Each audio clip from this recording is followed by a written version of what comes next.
किसी इमाम का डंका बच सकता, किसी मुर्शिद पेशवा का डंका बच सकता।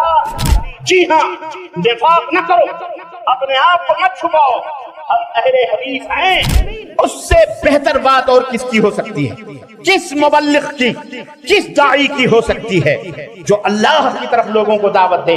ये हमारा अकीदा है, नोट कर लिया जाए। जी हाँ, हमारी इस मजलिस में हुकूमत के अपने आदमी भी हों, CID भी हों, कोई भी हो, नोट करो, अहलुल हदीस का मनहज यह है। अगर हमारी इस मजलिस में ऐसे कुछ ज़हनी तौर पर मरीज बीमार लोग मौजूद हों तो इलाज करो अपना। अगर आप पहली मर्तबा हमारे चैनल पर तशरीफ लाए हैं करते हैं, प्लीज सब्सक्राइब कर लीजिए। ला इलाहा इल्लल्लाह, अल्लाह है, अल्लाह परमात्मा वही है जिसने तुमको भी बनाया, हमको भी बनाया, जमीन और आसमान को पैदा किया, जो किसी का मुहताज नहीं। मोहम्मदुर रसूलुल्लाह, मोहम्मद सल्लल्लाहु अलैहि वसल्लम अल्लाह के रसूल हैं। क्या मतलब है अल्लाह के रसूल? अल्लाह के रसूल हैं कि बस आप 63 बरस की आपने उम्र पाई, 23 साल जिंदगी तक आप अल्लाह के रसूल हैं। बस आप गए और आपकी रिसालत खत्म, आप गए आपकी शरीयत खत्म, आप गए आपका लाया हुआ निजाम खत्म, आप गए आपका लाया हुआ दीन खत्म। नहीं नहीं, कयामत तक, कयामत तक, कयामत तक न कोई रसूल पैदा होगा, न किसी की रिसालत चलेगी। अगर रिसालत का डंका कयामत की सुबह तक बजता रहेगा तो वो सिर्फ और सिर्फ हमारे और आपके आका हजरत मुहम्मदुर रसूलुल्लाह सल्लल्लाहु अलैहि वसल्लम का डंका। किसी इमाम का डंका बज सकता, किसी मुर्शिद पेशवा का डंका बज सकता, किसी मुफ्ती मुल्ले का जो है डंका बज सकता ना, किसी का फतवा नहीं चलेगा। फतवा चलेगा तो हजरत मुहम्मदुर रसूलुल्लाह सल्लल्लाहु अलैहि वसल्लम। और सुनो, तुम अगर सोए रहोगे ना, कमजोरी की वजह से, बुज़दिली की वजह से, खौफ की वजह से, लाजिमी चीज है, क्या करोगे? हो ही दाल में नमक के बराबर, हो ही दाल में नमक के बराबर।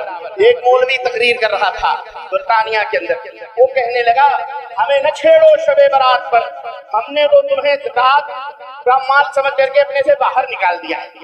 हमने कहा मौलवी तू हुआ कब ज़कात का मालिक, हुआ कब निसाब तेरे पास कब आया? तेरे पास तो माल ही नहीं है, तू ज़कात क्या निकालेगा? 2.5% कह रहा है कि तुम तो हो ही 2.5% माले ज़कात समझ के हमने तुमको बाहर कर दिया। तू कब मालिक हुआ? जो नबी ने दौलत छोड़ी है, जो नबी ने विरासत छोड़ी है, उस विरासत के तुम कब मालिक बन गए? उस विरासत के मालिक ये हैं अहमद बिन हम्बल की रूहानी औलाद है, ये इमाम अबू हनीफा, इमाम मालिक, इमाम शाफई की रूहानी औलाद, ये बुखारी, मुस्लिम, तिर्मिज़ी, अबू दाऊद की रूहानी औलाद जिन्हें अहलुल हदीस कहा जाता है। डंके की चोट पे बोलो, क्या जिन्हें क्या कहा जाता है? अहलुल हदीस। जी हाँ, निफाक न करो, अपने आप को मत छुपाओ, हम अहले हदीस हैं इंशाअल्लाह। और अल्लाह से दुआ करते हैं कि अल्लाह हमारी मौत भी अहलुल हदीस के ऊपर आवे इंशाअल्लाह, हदीस और कुरान पर आवे। हमें छुपाने की जरूरत नहीं है, घबराते छुपाते वो हैं जिनके पीछे मसलहतें होती हैं। नोट चाहिए, वोट चाहिए, खाना चाहिए, पेट चाहिए, मियाँ इससे डरते हो? ये तो अल्लाह कुत्ते बिल्लियों को भी खिलाता और खिलाता है। जी हाँ, इससे न डरो, दुनिया के सामने खुल के बताओ, 3 वादे करके बताओ कि हमारा मनहज क्या है, हमारे उसूल क्या है, हमारे इस्लाम का जो अल्लाह ने हमें दिया है, इसके कवाइद और इसके बुनियादी असास क्या है, इसे आपको बताना पड़ेगा। इसे आपको बताना, तो सारे लोग कहते हैं असल में अहले हदीस कहने से बंदा बिखर जाता है।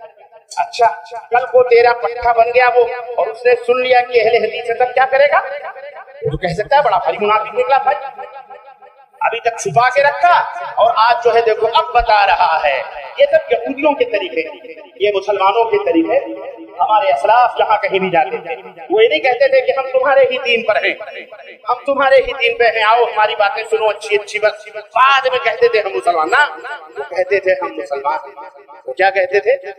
ہاں، وَمَنْ أَحْسَنُ قَوْلًا مِّمَّنْ دَعَا إِلَى اللَّهِ وَعَمِلَ صَالِحًا وَقَالَ إِنَّنِي مِنَ الْمُسْلِمِينَ۔ اس سے بہتر بات اور کس کی ہو سکتی ہے؟ کس مبلغ کی، کس داعی کی ہو سکتی ہے جو اللہ کی طرف لوگوں کو دعوت دے، نیک عمل کرے اور بباغے تہل دنیا کے سامنے کہے کہ میں مسلمان ہوں۔ کون ہوں میں؟ ہاں، میں مسلمان۔ اللہ نے نفاق نہیں سکھایا، اللہ نے نفاق نہیں سکھایا۔ نفاق سکھانا ہوتا تو سیدنا بلال حبشی گلے میں رسیاں ڈال کر سنگلاخ چٹانوں پر ریتیلے میدانوں میں نہ گھسیٹے جاتے۔ اگر نفاق ہوتا تو سیدہ سمیہ پیٹ نہ چراتی، اپنے جسم کو 2 حصوں میں تقسیم کرواتی، عمار یاسر ننگے نہ بڑھائے جاتے، صہیب رومی کو اذیتیں نہ پہنچائی جاتی۔ محمد الرسول اللہ صلی اللہ علیہ وسلم جو ہمارے قائد ہیں، پیشوا ہیں، رہنما ہیں، معلم اول ہیں، وہ بھی چھپا چھپا کے بیان کرتے، وہ بھی بولو کہ ہم مسلمان نہیں، لیکن اللہ نے انہیں کیا کہا؟ قل ان صلاتی ونسکی ومحیایا ومماتی للہ رب العالمین۔ آپ کہہ دو اپنی زبان سے کہ میری نماز، میری زندگی، میری موت، میری زندگی کے تمام سب امور، سب کچھ کس کے لیے ہیں؟ اللہ رب العالمین کے لیے ہیں۔ یہ تمہارے جھوٹے معبودوں کے لیے ہم نہیں عبادت کرتے، ہم نہیں یہ کرتے۔ وَأَنَا أَوَّلُ الْمُسْلِمِينَ، اور میں سب سے پہلے مسلمان ہوں، میں سب سے پہلے مسلمان ہوں۔ جو باتیں اس کے اندر موجود ہیں وہ دین ہیں، جو باتیں صحیح احادیث سے ثابت ہیں وہ دین ہیں، اور جو باتیں اس کے اندر موجود نہیں ہیں وہ نہ پہلے دین تھیں اور قیامت تک وہ دین ہو سکتی۔ یہ ہمارا عقیدہ ہے، نوٹ کر لیا جائے۔ جی ہاں، ہماری اس مجلس میں حکومت کے اپنے آدمی بھی ہوں، سی آئی ڈی بھی ہوں، کوئی بھی ہوں، نوٹ کرو، اہل الحدیث کا منہج یہ ہے کہ جو باتیں رب کے قرآن میں اور محمد الرسول اللہ صلی اللہ علیہ وسلم کے فرمان میں موجود ہیں اور وہ قیامت تک انشاءاللہ موجود رہیں گی، ان کا تعلق ایمان سے ہو، عقیدے سے ہو، عمل سے ہو، اخلاق سے ہو، معاملات سے ہو، کسی بھی تعلق سے ہو، ہمارے لیے وہ دین ہیں، اور جو باتیں اس میں موجود نہیں ہیں وہ سب کیا ہے؟ وہ سارا بے دین ہے۔ اب اس کے بعد قرآن کریم پر ایمان کا دعویٰ، یہ تو ایسے ہی ہو گیا جیسے سورج نہیں نکلا ہے اور دھوپ موجود ہے۔ جناب علی کہتے ہیں کہ قرآن ہے پر حدیث نہیں۔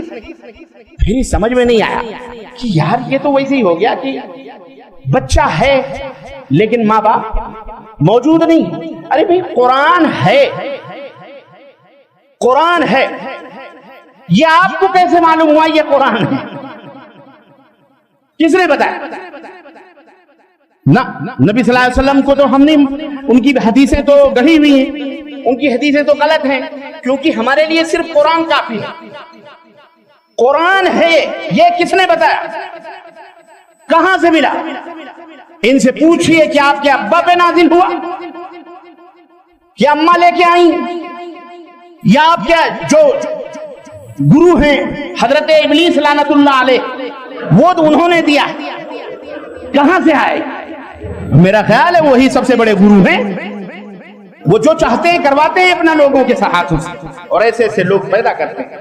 افسوس کی بات، اگر ہماری اس مجلس میں ایسے کچھ ذہنی طور پر مریض بیمار لوگ موجود ہوں تو علاج کرو اپنا، ورنہ دھوبی کا کتا نہ گھر کا نہ گھاٹ کا، خواہ مخواہ مسلمان کے نام پہ مارے جاؤ گے ہر جگہ۔ یہ کیوں ہے؟ آپ کیا سمجھ رہے ہو یہ سب ایسی ہو رہا ہے؟ یہ اللہ کی دنیا ہے، یہ کائنات کا خالق و مالک اللہ ہے، وہ صاف دیکھ رہا ہے، واچ ہو رہا ہے، فرشتے اس کے سب دیکھ رہے ہیں، کون کہاں کون سی چالیں چل رہا ہے، ان سب کو دیکھ رہا ہے اللہ تبارک و تعالیٰ، اور ہر ایک کی خبر رکھتا ہے۔ ہر ایک لفظ کن سے ساری کائنات کو بنانے والا، اس کو ذرا برابر بھی تاخیر دیر نہیں لگتی، وہ کہاں سے کہاں کیا سے کیا کروا سکتا ہے۔ میرے عزیزوں، میرے دوستوں، اپنی تباہی اور بربادی کا یہ منظر دیکھنے کے بعد ابھی بھی اگر تمہارے ذہن و دماغ اور عقید و عمل پر شیطان مسلط ہے تو پھر خیر مناؤ، پھر وہ دن دور نہیں کہ جب تم بھی خش و خاشاک کی طرح ختم کر دیے جاؤ گے۔ جی ہاں، خش و خاشاک کی طرح مٹا دیے جاؤ گے۔ اس لیے اس حقیقت کو سمجھو۔